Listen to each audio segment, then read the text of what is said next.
בשם השם נעשה ונצליח בו ברחמיו עלינו ירוויח בזכות רב נחמן מברסלב בזכות כל הצדיקים. השם שפתי תפתח ופי יגיד תהילתך. האדם בעולם הזה נמצא במבחן 24 שעות מהבוקר עד הלילה. האם הוא יהיה בשמחה, יעבוד את השם, או שהעצבות תגבור עליו, או ייפול לך עבירות, כמו שכתוב מצווה גוררת מצווה, עבירה גוררת עבירה. אבל אדם צריך לדעת, משפט מאוד מאוד מחזק.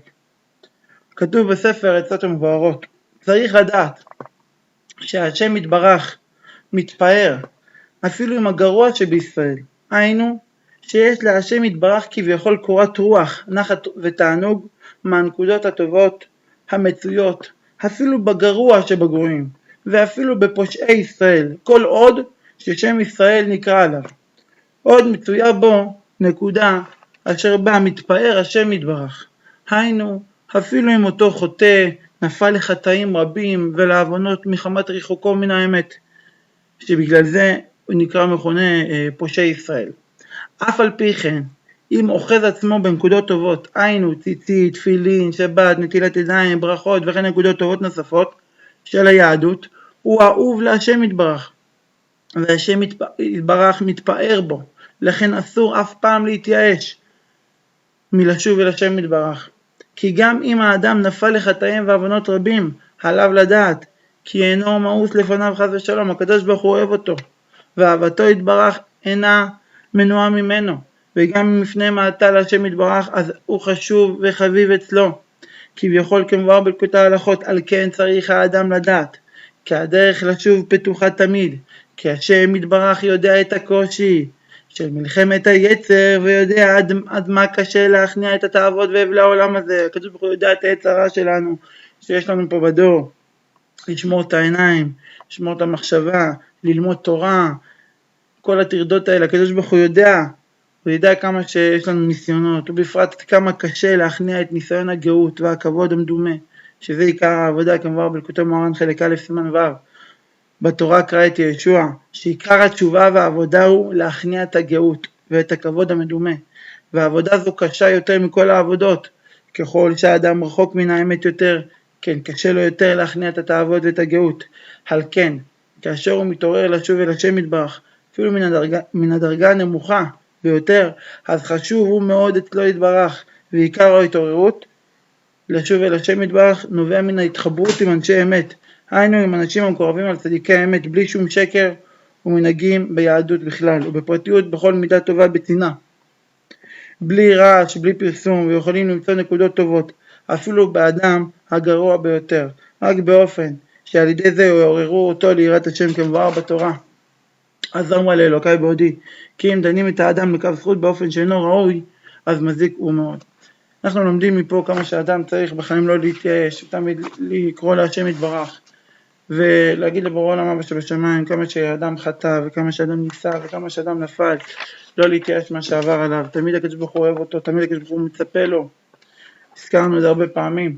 הזוהר הקדוש אומר, כל תכלית בריאת העולם זה לגלות רחמנותו, וכל תכלית בריאת העולם לגלות רחמנותו, ואם כל תכלית בריאת העולם לגלות רחמנותו, אז היום ברוך השם שלנו בכולל, אם זה כל תכלית בריאת העולם לגלות רחמנותו, אז למה כתוב על העבירה שהאדם הכי קטנה שאדם עושה בעולם הזה, הוא מקבל איסורים מאוד מאוד גדולים, מאוד מאוד גדולים. על כל עבירה הכי קטנה שאדם מקבל, כל עבירה שאדם עובר בעולם הזה, הוא מקבל איסורים מאוד מאוד גדולים, כמו שכתוב באיגרת של הגאון מווילנה, כתוב שם משפט קטן, תבינו כמה שעבירות אדם מקבל לזה הרבה איסורים בעולם הבא.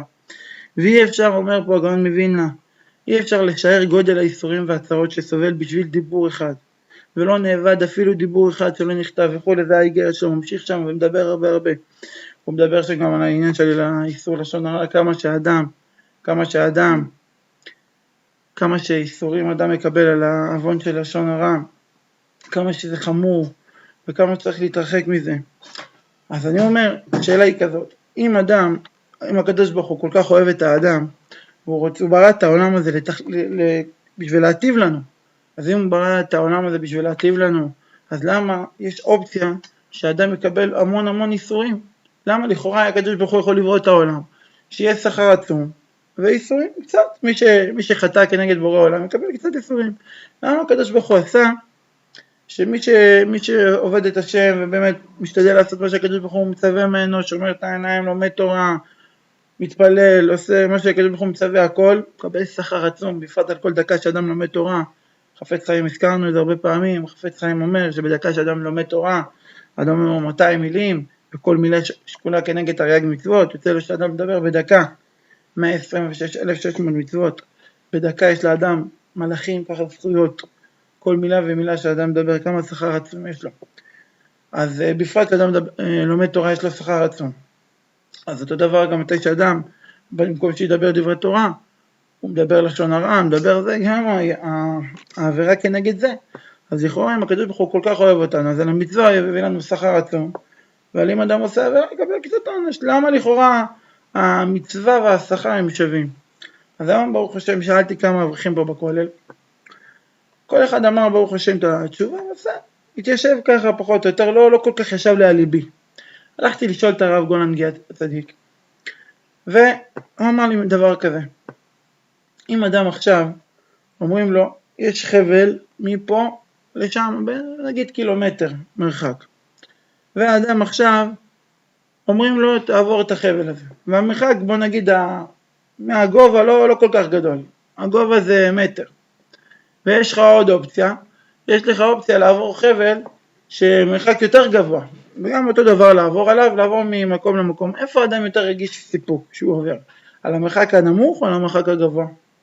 אז אמרתי לו, המרחק הגבוה, אם אדם עבר כזה גובה גדול, ויכל ליפול והוא לא נפל והוא הצליח, אז זה יותר שכר ויותר סיפוק, יותר הצלח, כאילו אדם מרגיש יותר טוב.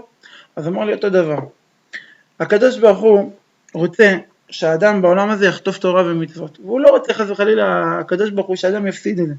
מה הקדוש ברוך הוא עשה? הוא עשה בעולם שהמצווה, שהאדם יעשה מצווה, יהיה לו שכר אדיר, על כל מצווה שאדם עושה בעולם הזה יש לו מצווה, שכר אדיר, גדול. בפרט על לימוד תורה, אדם שלומד תורה, איך כתוב, עין לא ראתה אלוהים זולתך למצפה לו, לאותו אחד שלומד תורה זה שכר עצום יקבל. מאידך, הקדוש ברוך הוא עושה גם את העוונות, שאדם, על כל עבירה ועבירה שאדם עושה בעולם הזה, יהיה לו גם את האיסורים. למה? הגודל של האיסורים, למה? זה בא להגיד לאדם, הגודל האיסורים של האלה שאדם מקבל בעולם הזה, למה? כאילו, אדם יש לאדם אופציה, נסביר לך את השאלה ששאלנו פה. הקדוש ברוך הוא עזור, הקדוש אומר, כל תכלית בריאת העולם זה לגלות רחמנותו. ואם כן, כל התכלית שבורא העולם ברא את העולם זה להטיב עם האדם. ואם הוא ברא את זה להטיב, אז למה כתוב שאדם מקבל על כל עבירה הכי קטנה שאדם עושה בעולם, הוא מקבל איסורים מאוד מאוד גדולים. הגאון מווילנה כותב באיגרת שלו, משפט קטן, רק משפט קטן לקחתי דוגמה להמחיש לכמה איסורים אדם מקבל על העבירות שאדם עושה. הוא אומר, ואי אפשר לשער גודל האיסורים והצרות שסובל בשביל דיבור אחד. דיבור אחד. הוא אומר, ככה זוהר הקדוש אומר, ולא נאבד אפילו דיבור אחד שלא נכתב. דיבור קטן, לא נדבר פה על לשון הרע. דיבור אחד סתם, דיברת עם מישהו, דיבור אבל. לא דברי תורה, אפילו לא לשון הרע, לשון הרע עוד יותר איסורים. אז הוא אומר פה על אפילו דיבור אחד אתה מקבל כל כך, צריך להתקלם מסוף העולם, מתחילתו, משהו גדול. עבירה מאוד מאוד גדולה. אז אמרתי, שאלנו ככה בכולל היום, אם תכלית בריאת העולם לגלות רחמנותו של הקדוש ברוך הוא, להטיב עם הברואים, אז למה העונש כל כך גדול? והשכר הוא כל כך גדול. בסדר, השכר שיהיה כל כך גדול, כולם רוצים שיהיה שכר כל כך גדול. אבל העונש, למה הוא כל כך גדול? הרי האדם יכול להגיע למקומות מאוד מאוד נמוכים, יכול לעשות הרבה עוונות ולהגיע למקומות מאוד לא טובים. היה הרבה דיון בזה, אבל יש שתי אנשים שדיברו ללבי, נגעתי זה, אמרתי אני אגיד את זה היום. אז אחד הרב אמר לי דבר כזה, אם אדם עכשיו אומרים לך, יש לך חבל מפה עד לשם, גובה מטר, תעבור על החבל הזה. איפה תרגיש יותר שמחה וסיפוק שהצלחת להתגבר? על גובה מטר או על גובה כמה שיותר? על, לא יודע, 10 מטר, 20 מטר, ככל שיותר גבוה, אתה תרגיש יותר סיפוק, הצלחתי ראה כמה יכלתי ליפול, ולא נפלתי, הצלחתי להתגבר. אותו דבר, הקדוש ברוך הוא מה עשה עם האדם? הוא עשה עם האדם, שאדם בעולם הזה יהיה לך אפשרות לעשות מצוות ולקבל שכר עצום על כל מצווה שעשית. מאידך, אם לא הצלחת לעשות את המצווה, אז אתה נופל עמוק, עכשיו שהצלחת להתגבר, אתה אומר, איזה יופי. אם לא הייתי מתגבר, איפה הייתי נופל? ותראה מה זה שכר עצום זה, איזה שכר עצום קיבלתי. מה הדבר דומה? אם אני עכשיו מתערב איתך, אני שואל אותך שאלה, אם אתה עונה לי על השאלה, אתה מקבל 10,000 שקל. ואם אתה לא עונה, אתה מפסיד 100 שקל. אז אתה לא כל כך תטרח ללכת לענות על התשובה. בסדר, הפסדתי 100 שקל. אבל אם אתה יודע אני שואל אותך שאלה, מתקיל אותך בשאלה, או שאתה עונה עליה, אתה מקבל 10,000 שקל, או שלא, אתה מפסיד 10,000 שקל, פה תפתח ספרים, תתעניין, תשאל רבנים, לא יודע מה תעשה. תהפוך את העולם בשביל לא לצאת מפסיד פה, ולהרוויח, נכון? ככה אותו דבר הקדוש ברוך הוא עשה עם האדם. ככה הוא עשה עם האדם, שמה? שאדם יהיה מודע לזה, או שאתה הולך לתפוס פה את הקופה, להרוויח בעולם הזה כל דקה, רגע פה בעולם הזה, לנצל אותו, ולהרוויח חיי נצח, או לרדת למטה. וזה לכן הקדוש ברוך הוא עשה ככה כל כך שכר עצום בעונש כל כך גדול. זה תירוץ ראשון. יש עוד הסבר אחד ששמעתי פה בכולל, כתוב בתורה הקדושה, ראה אנוכי נותן לפניכם היום את הברכה ואת הכללה. והקדוש ברוך הוא אומר לך בתור אבא שאוהב אותך, בחרת בחיים. ככה הקדוש ברוך הוא אומר לך. הוא אומר לך, בני היקר, אני יודע שאתה נמצא פה בבחירה, יש לך אופציה לבוא לשיעור תורה, הולך לדבר עם חברים בחוץ, יש לך אופציה לעשות דברים טובים, שיהיה לך שכר לעולם הבא, ויש לך דברים לעשות, לא סתם להעביר את הזמן על לב לריק. יש לך בחירה מה לעשות בחיים, יש לך אפשרות לדבר לשון הרע, יש לך אפשרות ללמוד תורה, גם אתה בא לכולל, לפעמים אתה יכול לבוא לכל 40 דקות, שעה רק לדבר עם כל העולם, מה שלומך, מה זה, לא אומרים שלא צריך, אבל צריך לדעת כל דבר את הזמן שלו. לבוא לכולל, אדם בא לכולל, לנצל את הזמן, לגדול, לצאת מהכולל ולגדול איתו, משהו יפה, דרך אגב, אם הזכרת, משהו יפה, חשמתי את זה בעלון, תראה כמה שחשוב הנקודה של הרצף של האדם בלימוד התורה, ואפילו שאתה רוצה לעשות דברים, זיכוי הרבים, דברים גדולים, אבל בזמן שאתה לומד, תלמד ברצף, בלי לעשות הפסקות. תראה, כתוב פה בספר סוד ההצלחה בשם ספר כבוד התורה, דף ד' שהגאון רב שלמה זלמן אוירבך, זכר צדיק וקדוש לברכה, אמר שקיבל על עצמו בקבלה גמורה לקבל סדרים קבועים ללימודו, ולא לבטל או להפסיק מאלו הסדרים הקבועים לכל עניין בעולם, יהיה אשר יהיה, ולא לטפל בשאר עסקיו, אפילו הדחופים ביותר, רק במין הסדרים.